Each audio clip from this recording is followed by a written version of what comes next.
Hi, and thank you for having us here today. My name's Chris Hobbs. I'm one of the practice consultants working within SafeLives. Myself and Dan are just going to introduce some work around the DA bill and what it looks like turning that into your strategy in your local area. So we're here to start the session off and provide support throughout. My colleague Dan and some other colleagues will be on the chat. If you want to have those conversations, please feel free to ask any questions, and we'll sort of talk through any of the questions as and when they come up. We're hoping nothing gets lost, so we can send off this PowerPoint presentation. That's not a problem. It's usually the first question we get asked, so I just thought I'd throw it in there. And our external speakers later on, Emma and Faye, will also have their PowerPoint presentations made available to you. I'm going to complete the first half of this session, and Dan's going to complete the second half. Next slide, please, Sarah.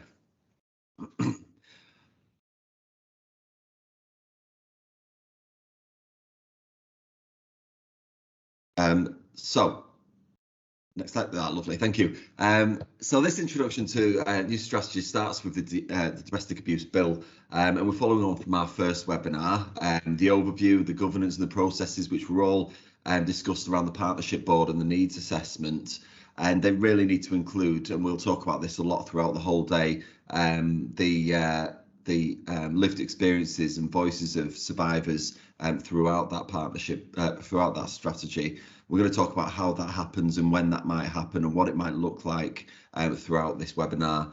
This leads us up to an understanding of what the local authorities should be doing.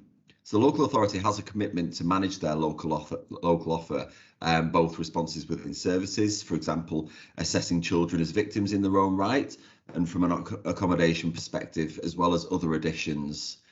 So throughout the local authority's decision making and writing of the strategy should be that golden thread which is mentioned, survivor voice, all lived experiences groups, underlying the importance of learning from previous experience, as well as lived experiences, and looking at the future landscape of domestic abuse response throughout the borough. So we understand that each area is completely different. Each area is complex in build and arrangements of services. Each area is different in commissioning and understanding of how to get things right and meeting the needs of all the areas. And we feel the partnership board and multi-agency approach, which Dan's going to sort of touch on later, and using that whole family work will enable a more robust strategy with more experience, more knowledge, more quality, all allowing services, both community-led, by and for, and charities, and this will enhance your local strategy and the response in full.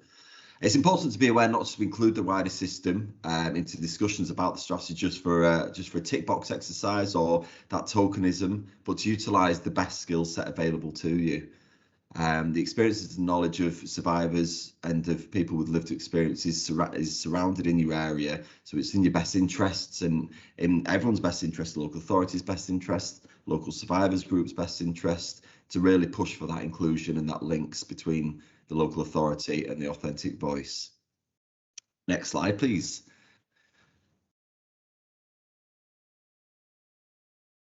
So in pulling out the themes, thank you. So in pulling out the themes of the domestic abuse bill and how this links to strategy, we picked up on 5 really important aspects which must run through your strategy. And we're going to talk through these, and our speakers later will talk through these as well, about what that looks like from in a local level. So the first one was about promoting the awareness of domestic abuse. Now, we know that people think that domestic abuse is being talked about often and everywhere, but we really need to put this at the top of people's agenda by introducing, and the DA bill has done this by introducing a statutory definition of domestic abuse and recognising children as victims in their own right. We also need to protect and support all victims. So that includes by establishing in law the Office of Domestic Abuse Commissioner. So she's in post now, which is great. Introducing the new domestic abuse protection notices and the domestic abuse protection orders. They're the DAPNs and the DAPOs. And placing a new duty on Tier 1 local authorities to provide support to all victims of domestic abuse and their children in refuges and other safe accommodation. And that's where your needs assessment sort of fits into this aspect of the work, aspect of your strategy. Thirdly, we need to tackle perpetrators and people who harm. So the DA bill has done this in extending the control and coercive behaviour offence to cover Separation abuse, extending the offence of disclosing private sexual photographs and films with the intent to cause distress, to cover threats to disclose such material, and creating new offences of non-fatal strangulation or suffocation of another person, and clarifying by reinstating the statute in general position that a person may not consent to the infliction of serious harm and by extension is unable to consent to their own death. Okay, so number 4 is to improve the justice response, and this is including helping victims give the best evidence and feeling most comfortable in that environment where the court process, the criminal courts and the court process and what that looks like and how we manage that. So that includes use of video evidence, screening and screens, other special measures, and ensuring victims of abuse do not suffer further trauma in family courts proceedings by being cross-examined by their abuser. And number 5 is improving performance, which we think really links the strategy together. So measuring those outcomes, what does that look like? And this is to drive consistency, better performance on a national and local level. Next slide, please. So this is just a list of organisations, agencies and services in your local areas that should sit in your local areas. Now this list isn't exhaustive, and we're not suggesting for 1 minute that you have everyone in your partnership board and it links around that. But it's important to have conversations with all these organisations, agencies and services and more. As we said earlier, every local area is very different, and what that looks like and how that is pulled out in your area will be up to you how you manage that, but you definitely need to be having conversations with all the agencies and services on here. And as I said, this list isn't exhaustive, there's more in your local area, so take that on board and move that forward the way that you will do. Next slide, please.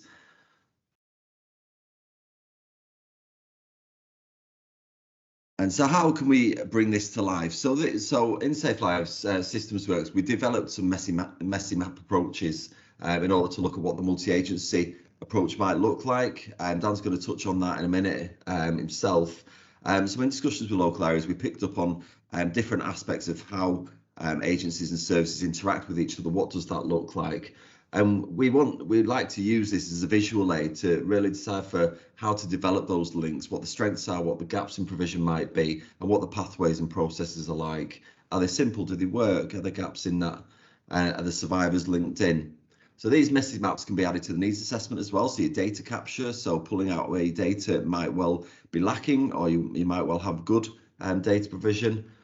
And on this slide is just a little quick example of what that might look like for yourselves. And we like to use these just to give it's just a bit of a brain dump, really. It just gives us an understanding of what things look like, who should be linked in with who and why. As you can see, we've got the victims and survivors in the top left. So who's linking in and where they're linking in, what we're missing in the area. We've got the perpetrator and the links there in the provision, in the local provision. On the right, we've got the child and young persons sort of support networks at the bottom left, and then we've got them all mixed in together as that full messy map. It just gives us a nice visual aid, a bit of an understanding of how things link and where the gaps might be. Okay, I'm going to pass you on to Dan. Thank you. Okay, thanks, Chris, and hello, everybody. Next slide then, please, Sarah.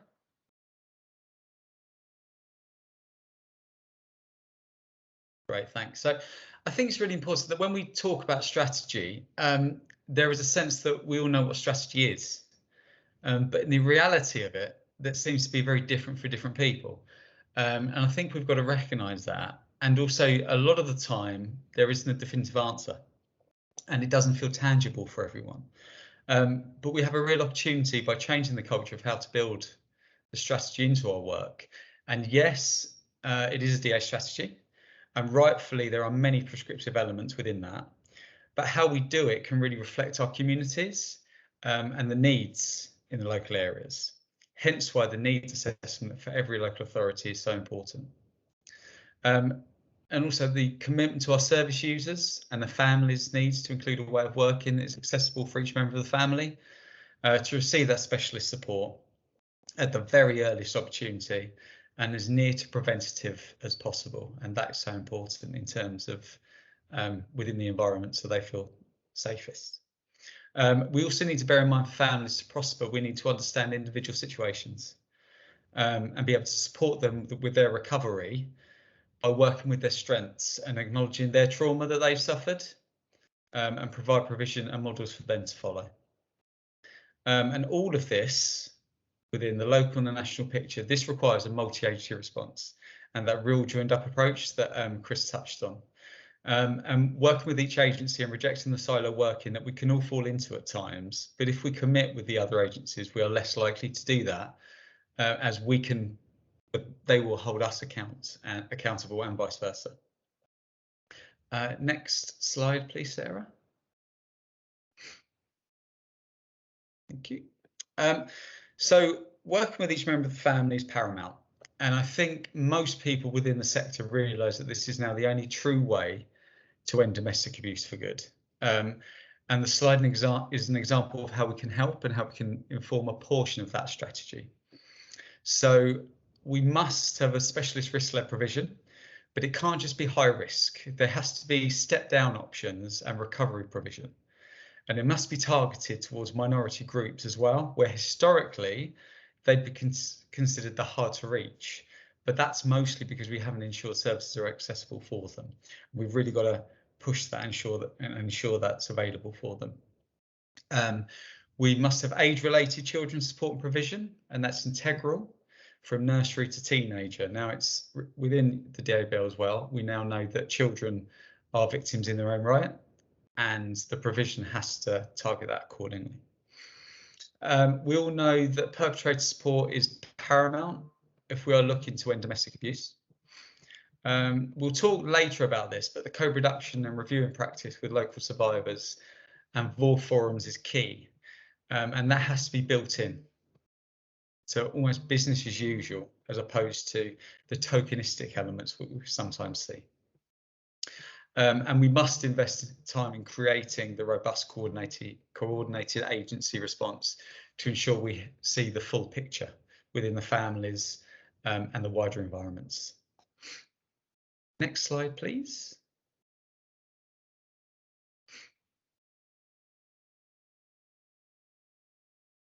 Thank you.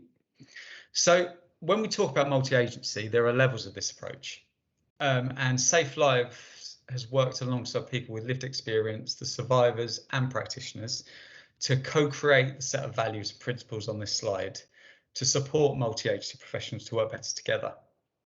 And we certainly encourage professionals and local areas to consider this framework when reviewing and bringing to life their multi-agency forums and approaches and the strategy. We have incorporated the learning from the HMI of Constabulary and Fire and Rescue Services and their National Child Protection and Joint Targeted Area Inspection Programme, and focused on 4 key findings. And they are: it doesn't matter what it looks like, it's what it does that counts. Culture is critical. Prevention is better than cure. And that doing things right must not be more important than doing the right thing. And through this, when professionals work together, they can reflect on key elements of effectively working individually and together, foster those positive relationships between professionals and the individuals and families, and based on trust, transparency and shared responsibility. Create the space where professionals can hold one another to account, share information confidently and work collaboratively with one another. And also with proportionate decision making, and ensure the safety and well-being of individuals and families remains central to everything we do. And in all interactions and at every stage of any process, partners and stakeholders can revisit this framework and ask the question, when it comes to helping individuals and families become safer, are we demonstrating our values and does it fit with the response? Next slide, please. Thank you. So we'll discuss this within the DA strategy presentations as well, but we must ensure that people affected by domestic abuse are not an afterthought. And I know through consultations and work we've done with people affected by domestic abuse, this is very much how they have felt and how they do feel. And many strategies although being refreshed now, I think many strategies before did confirm the survivor's thoughts.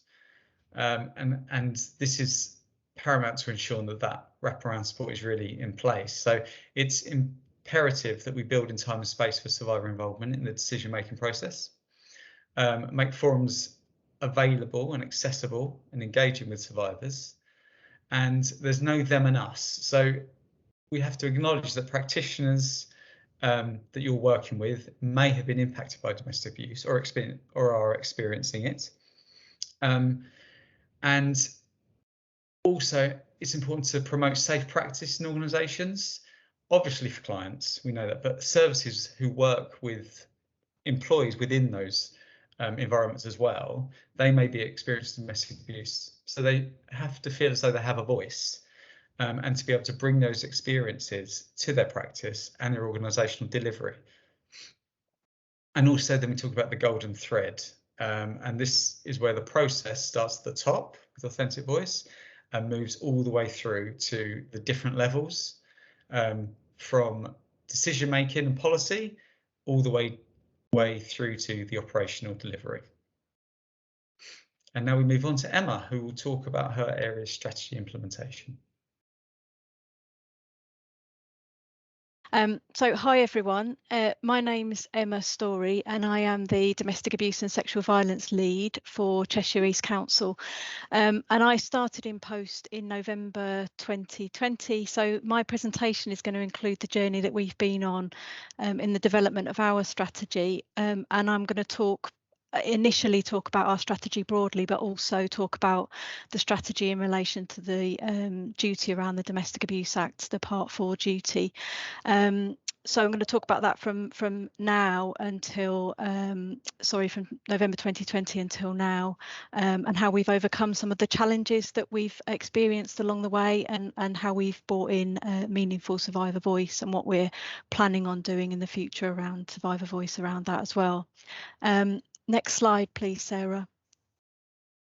So to give a bit of context of where we were at the starting point back in November 2020, the Domestic Abuse Partnership had developed a draft domestic abuse and sexual violence strategy, as the existing strategy was already due for a refresh. And there was a process of consultation with survivors and local residents and stakeholders, and they came up with 6 areas of priority, and those were working with those who harm, developing a more meaningful response for people experiencing multiple disadvantage, so finding a solution that was more helpful to support individuals achieve safety and recovery. We were looking to develop our early help offer so that we were reaching families much sooner, looking at pooling resources more effectively across the commissioning strategies, implementing the Health Pathfinder Toolkit, and a co-creation of an intervention to support young people with care experience, and I'll talk a little bit more about that later on in the slides.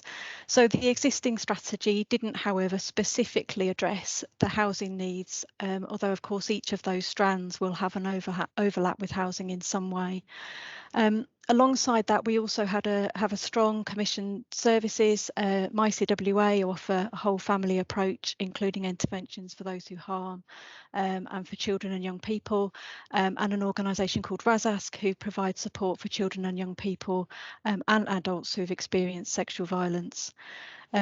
Working in partnership with our commission services, we have the IDFA service, which is located within our local authority.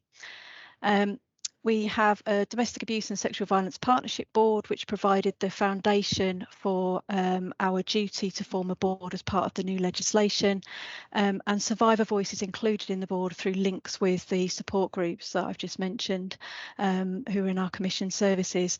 But we recognise that there's some work to do to strengthen that area of our board, and we've had conversations with Laura and with colleagues in other areas around how we can do that locally. Our commission service, MyCWA, and our specialist sexual violence service have a number of active survivor groups who were involved in the development of the strategy and who were consulted on the final version of the draft strategy. Just to mention also, we have an integrated front door which operates to the SafeLives one front door model with co-located domestic abuse services located with our children's services and other partners, including the police and youth justice and mental health. And we're looking at getting housing support into there as part of our spend with our MHCLG New Burdens Fund as well. Can I have the next slide, Sarah, please? Okay, so that was where we were back in November 2020, which felt like a relatively strong foundation, but there were some clear gaps in our system and survivors had identified and raised those with us. So when we received the New Burdens Fund back in spring, and I guess just to, you know, I'm happy to have a conversation with areas that are looking at how they're spending their New Burdens Fund, because this does provide us with an opportunity to look at our services more, you know, in a development capacity. So when we received the funding back in the spring, we set up a task and finish group to establish how we could make best use of that money and ensure we were ready to meet the statutory duty. The task and finish group included representatives from our commission service, from the police, housing, obviously we're a really vital partner, fire and rescue, health, children's services, from the one front door perspective, and also from our child and need child protection services, adult services, community safety, and our early help colleagues. And we began by thinking about what it was we needed to achieve and what was our end point, I guess, our goal. We clearly wanted to be able to improve outcomes for families, but our light touch needs assessment that had been done as part of the strategy refresh identify that there were some people in particular who experienced domestic abuse who were falling through the net in terms of our support for safe and secure accommodation. So this is kind of part of the conversation about how we reach people who are not we're not seeing being referred into services. So we identified that those were people with multiple disadvantage and those with care and support needs and older people, larger families, and people who were facing financial barriers to secure safe accommodation. So although we were looking to implement the duty in terms of improving outcomes for all families, we'd identified that there were a number of families where we wanted to specifically reach and make sure we were improving the response that they received from all of our services. Of course, we also wanted to implement the new duty and everything that fell under that, including the development of our board and including survivor voice within that in a robust way. And actually, although we'd completed a light touch needs assessment, we also wanted to really understand in more detail what our needs were across the local area. And I think, you know, that the new duty gives us a real opportunity to be able to do that. Next slide, please. So the way in which we chose to do that was to overlay our existing domestic abuse and sexual violence strategy with the whole housing approach model. So the whole housing approach model has given us a lot of flexibility really about how we spend the money that's come to us from MHCLG. It's referenced in the government's guidance and it's a really helpful evidence-based model. There's actually a strategy template on the Domestic Abuse Housing Alliance website that's based on the whole housing approach model and that can be used for local areas that want to implement this approach. It appeared relatively recently, so we haven't used that template because we'd already come quite some way in developing our strategy, but for those areas that haven't quite got there, it's definitely worth having a look at. So we overlay our existing domestic abuse strategy on top of the whole housing approach to come up with a model of delivery for us locally. Next slide, please. Some of the challenges that we've come up against that I would imagine are similar, and certainly from what I've heard from our conversations are similar to what other areas are experiencing, is the pace required to develop the strategy set against the need to spend the New Burdens Fund within the timescale. We've been able to extend our provision within our commission service using some of the funds, but we've also recruited a whole housing approach officer, a housing IDVA, and additional support for our integrated front door. And all of this, of course, takes time to be able to, you know, get people into post within the local authority. Meaningful, authentic voice. So as I've alluded to earlier, and as we've had a lot of conversations about this morning, we've got really strong partners, but we knew that there were a number of different groups that we probably weren't successfully reaching in terms of their involvement and co-creation with the strategy. And as I mentioned before, an area that we're working on developing is a response for young people with care experience.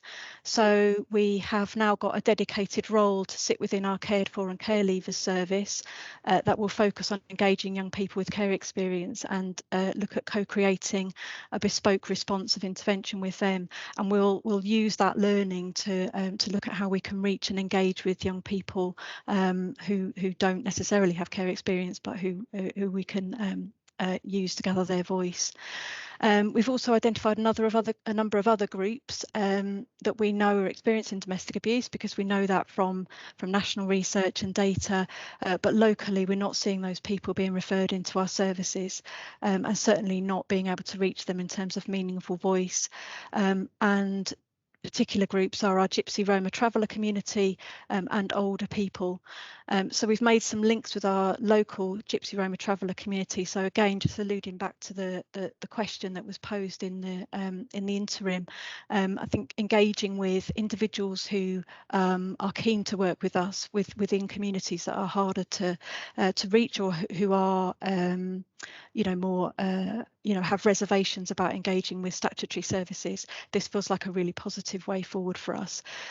So we've got that engagement with the Gypsy Roma traveller, and we've also created a dedicated role to sit within adult services teams that will be looking at engaging with older people.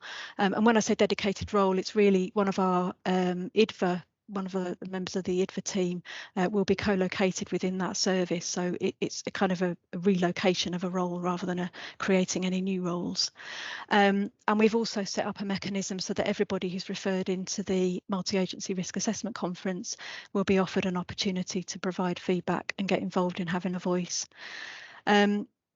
We also had a lot of gaps in our data. So data was a huge challenge for us, not only in trying to complete the MHCLG template, but also in terms of being able to really understand our local needs. So we wanted to achieve a more robust understanding of what our local needs were, in particular in relation to housing.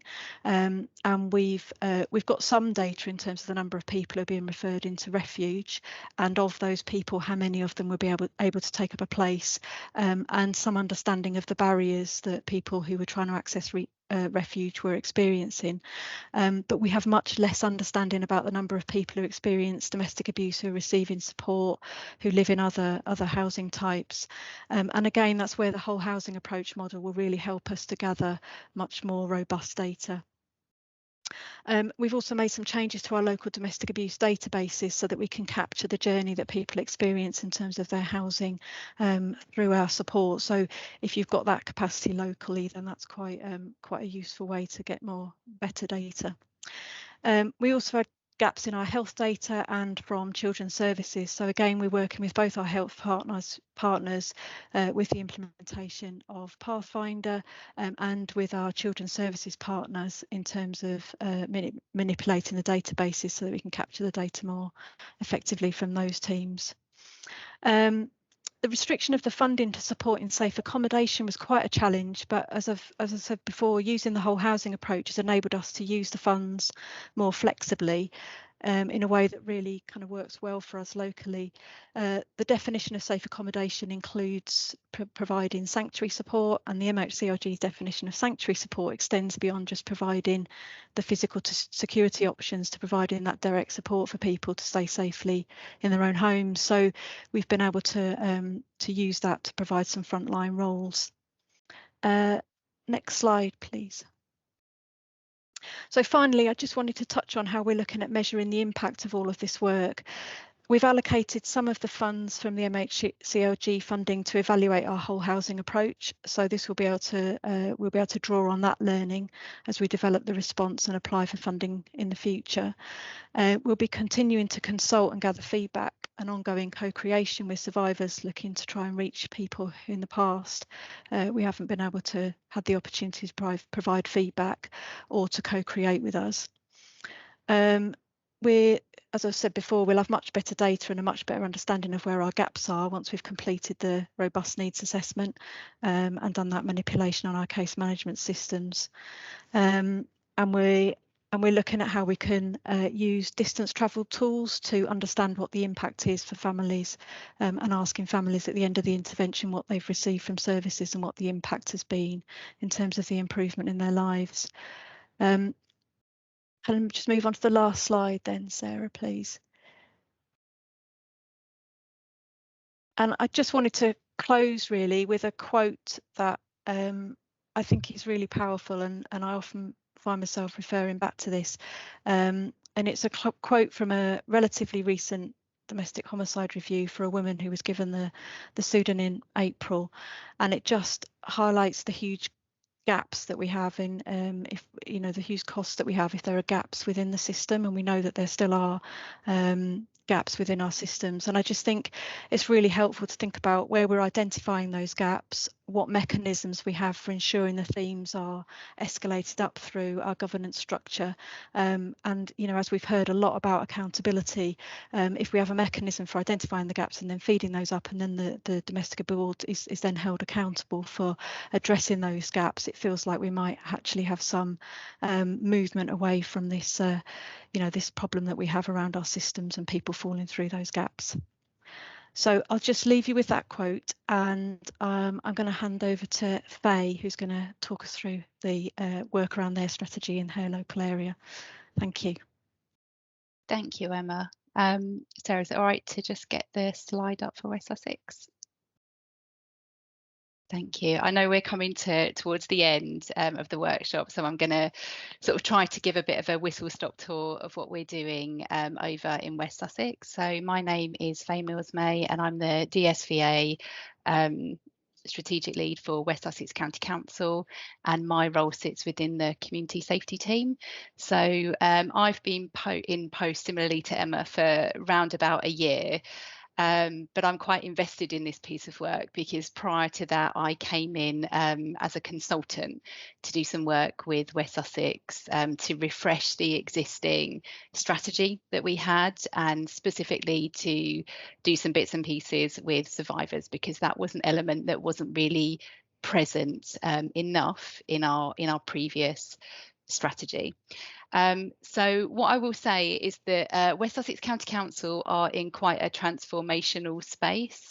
So the strategic responsibility for domestic and sexual violence and abuse has come over to the Community Safety Partnership, whereas previously, historically, that sat in an operational space. And we are currently in the process of implementing the family safeguarding model as part of our transformation journey with children's services and early help.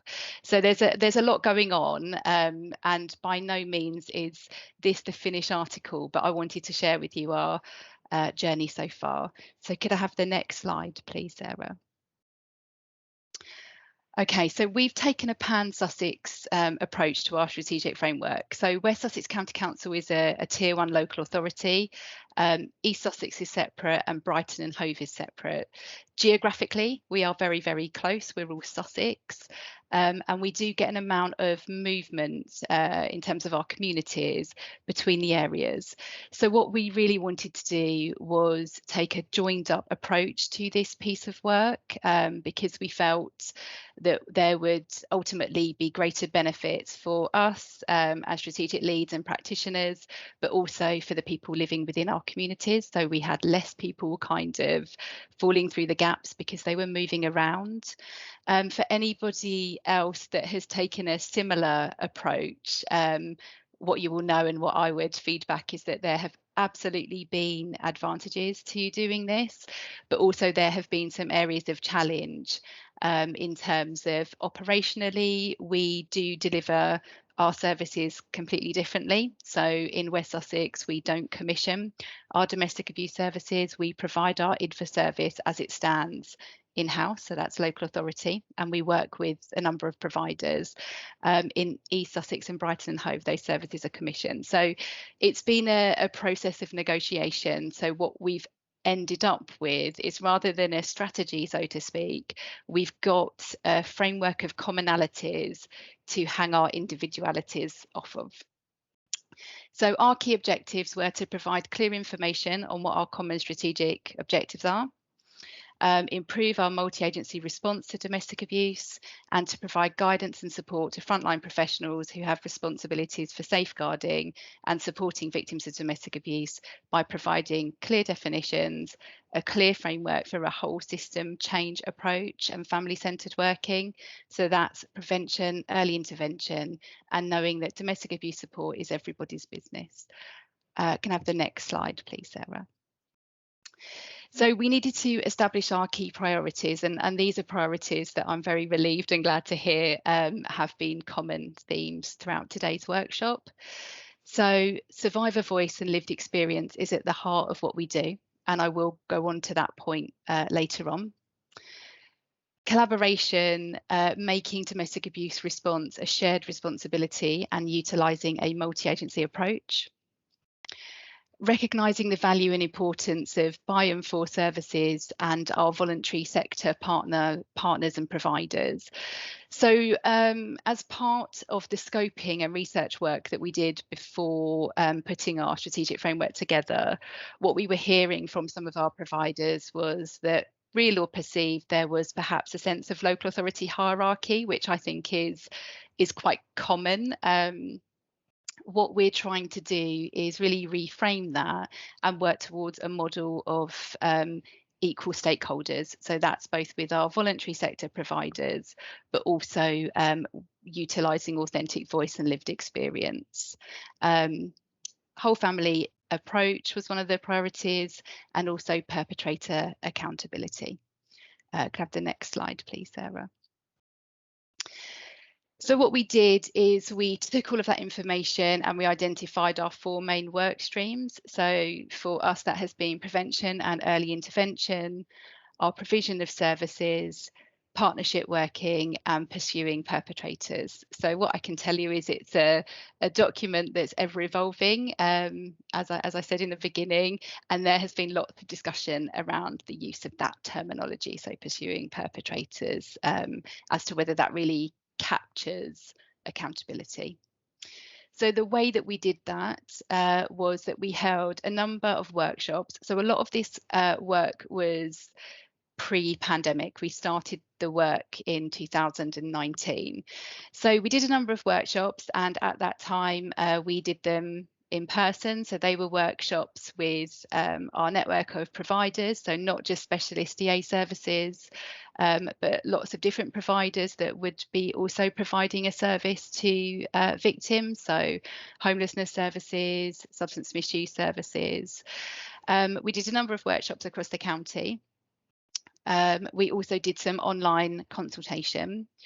We went and did some one-to-one consultation and spent time with our different service providers in their own environments. So that was really valuable because we got a sense of not only what they were telling us, but also we got to, I guess, kind of live and experience some of the practical challenges that they were experiencing, and also really see the strengths. And we did a lot of survivor consultation. So at that time, and I would like to think that we have progressed somewhat, but back in 2019, that took the form of we went into services. So lots of our services, we were fortunate in that they had pre-existing peer support groups. I went and spent time with attendees at the Freedom Programme and also at the Recovery Toolkit. And I was able to hold workshops and really good one-to-one conversations with people that had experienced domestic abuse and also experienced our services. And it gave them an opportunity for them to talk to me directly about what was working, what we needed to change, and what they would like to see the future of West Sussex looking like. And I know that we've touched on it previously in the workshop, but we also went out and did some open community engagement in libraries across West Sussex, because we were very aware that we didn't want to just focus only on people that had benefited or not from the experience of working with support services. And that was quite an interesting experience, because what I did was I literally went with colleagues, and we sat in local libraries and we promoted it quite a bit. So we had some people that came in specifically to talk to us because they'd seen the promotional materials, but also I was able to have some really good sort of natural, organic conversations with people whilst I was there, particularly older people that perhaps might not have seen some of our online promotion and things like that. What you'll see just throughout the presentation is just some of the quotes and feedback that we got from survivors that went into our strategic framework. Next slide, please. So I just wanted to capture this one, because I think of all the work that I did, probably this conversation stayed with me the most, and I still think about this lady and reflect on that. So this was a lady that did indeed come and speak to me whilst I was at Crawley Library.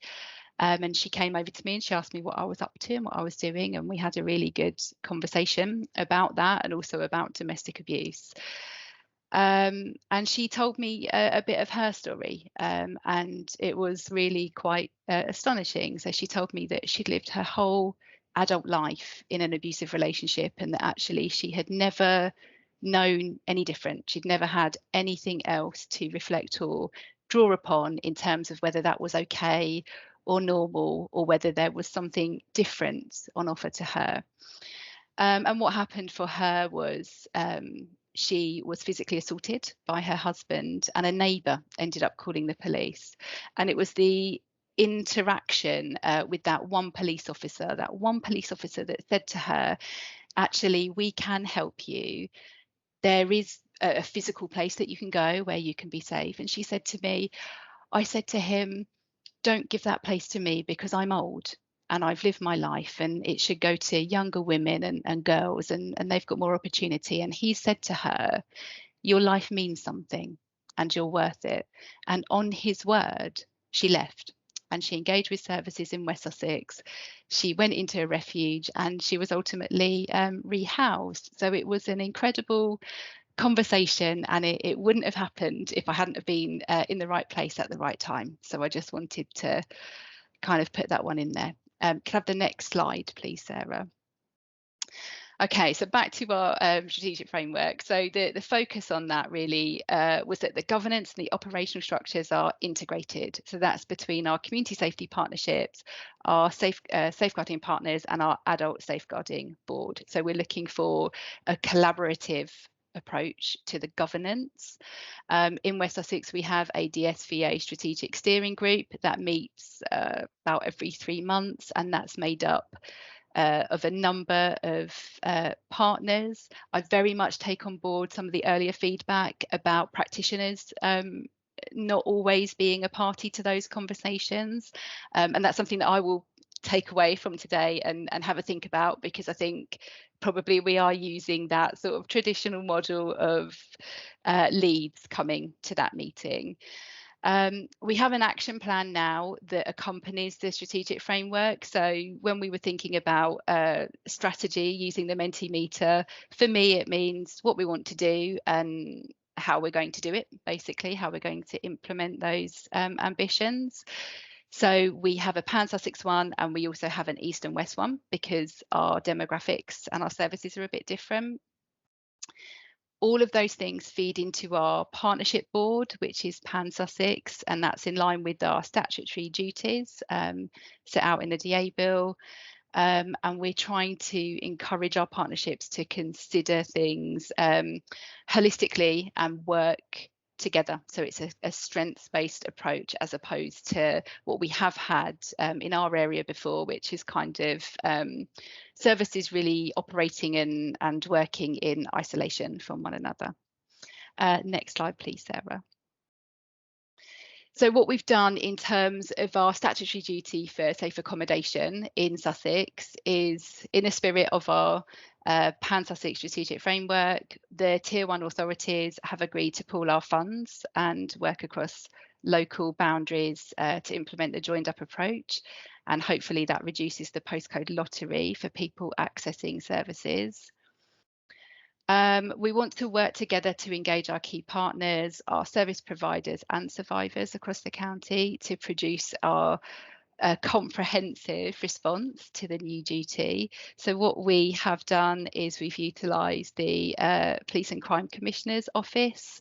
We commissioned a specific role to undertake the needs assessment and also to pull together the findings of the needs assessment and to put together our strategy. So the reason we did that is because we pulled the funding, so we had the luxury, I suppose, of having a larger budget to do that, and it seemed to be the most neutral way of meeting all of the differing needs in terms of getting that piece of work done. Next slide, please. So there's so much more I could say, but I'm aware that we're almost running out of time. One thing I would say is we are really focusing on strength-based and trauma-informed delivery of our service. So it's not just about what we're delivering, it's how we're going to deliver that.